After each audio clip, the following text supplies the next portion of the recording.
Hey, what's going on? So check this out. We just finished up this Harley Davidson Rocker. We just had to make a rear seat for it with a backrest and a sissy bar.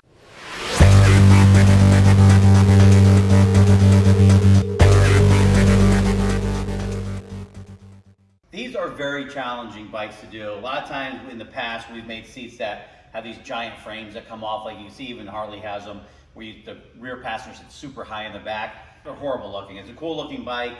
Having the rear fender so close to the tire is really cool.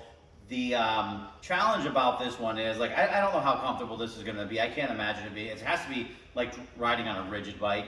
So basically, if people don't know the Rockers, their swing arm and fender are actually attached.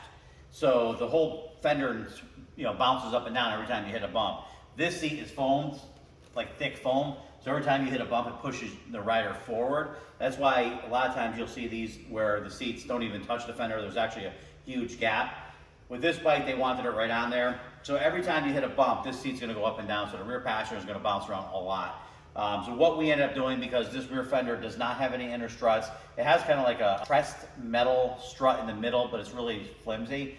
We made the sissy bar attached right to the swing arm, and this seat actually has a bar that goes down and is also bolted to the front of the swing arm.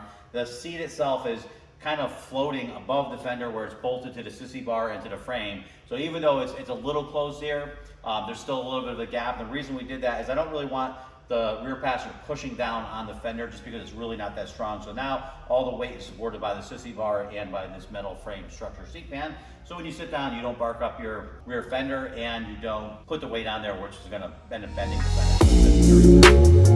fender.